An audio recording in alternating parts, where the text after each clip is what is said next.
If you can get the king to visit your bedchamber on the first evening, you'll be perceived as a great success. You trained as a gymnast and as a dancer, and you worked as a professional dancer for many years before training as an actor. And I just wanted to know where the theatrical spark came from. I know that your brother Lars is also an actor. I wondered if he inspired you or whether it was a natural progression. I think it was just something that happened by coincidence. I mean, I was in school. I was a gymnast. When I finished school, I didn't know what to do, and I went to this. I got a piece of paper in my door and said that if you are young and unemployed and you try this course, dancing/theater thing, and I went for that, and we made a little pathetic performance, but there was a couple of people seeing it that wanted me and a couple of other guys to be in a professional show, and then after that, they asked if I wanted to learn the craft of dancing, and so it just happened. I had nothing else to do, and I loved it. So I did that for 8-9 years, and I guess I was always more in love with the drama of dancing than the aesthetics of dancing. So I kind of like wondered one day, why didn't I just take the step fully and start doing drama? Kom med og besøg mig efter aftenens program. Jeg, kong Christian den 7. erklærer hermed krig mod lort. How much creative freedom you have when you make a film like that in regards to the script, your research and your character. Do you have to work alongside historians? No, not necessarily. I mean, the process of writing the script was a very creative process, I'm sure. I wasn't part of it. But they did work alongside historians for years to get this story right. This is a true story. Everything is true. We do take some liberties once in a while, but we know also what the truth is.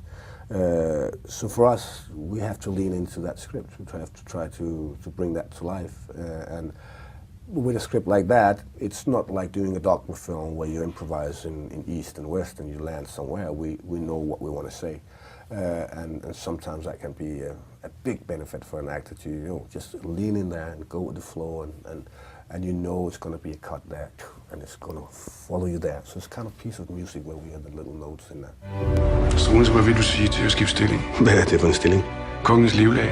Jeg kan godt lide at drikke, jeg kan godt lide luder med store bryster, og jeg kan godt lide at slås. Og hvad er der galt i det? The costumes were really magnificent, and they seem to allow freedom of movement, which I think adds to that contemporary feel the film has.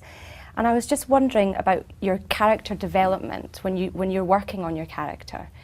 Do you sense when the transformation starts to take place, when the physical life and the mental life of the character starts to manifest itself? And how important are the costumes and makeup and wigs in that process?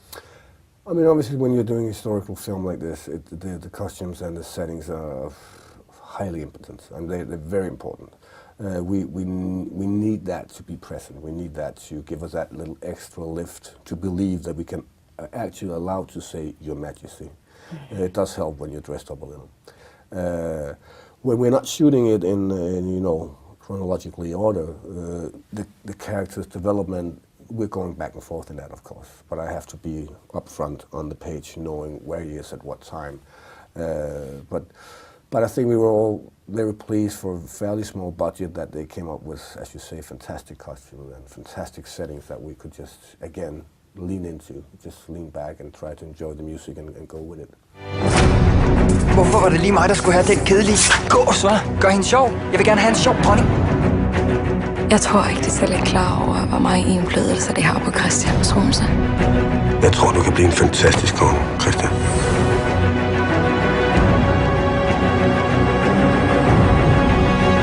I know that this was your first Danish film in 5 years. Yeah. So what was it like making this film, and what did it mean to you, and what challenges came up, and that wonderful relationship between the actor and director? What was that like? I mean, first of all, for me, meeting Nikolai was just hugely important for me. I mean, we've known each other for years, we never worked together, and all of a sudden we're doing this, which is a very different film for him to make as well. He's normally been giving life to films that was slightly more cold, that was giving portrait to a political life from outside.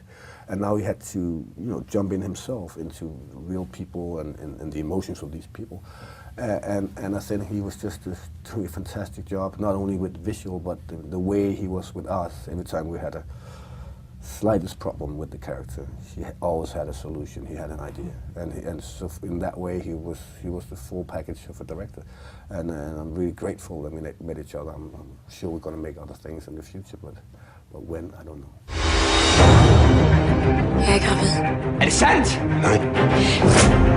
Du ødelægger mit land, Struensee. Jeg kan gøre lige, hvad der passer mig. Kongen lader sig diktere direkte af en oplysningsmand. Jeg har ikke lyst til at stå og sørge for graven af dit afhuggede hoved. Du er en skide provinslæge, og nu tror du kraftigt, at du kan styre et helt land. Would you like to direct in the future? Yeah, I think I might want to direct in the future when people are getting really fed up with my face. I might have to do it. But I'm also lucky in the sense that I come from a nation where we work so closely together. And that means that down to the scripts, down to the details of what we're doing, we're part of it. I mean, it's taken for given that we will interfere, we'll come up with ideas and be part of it.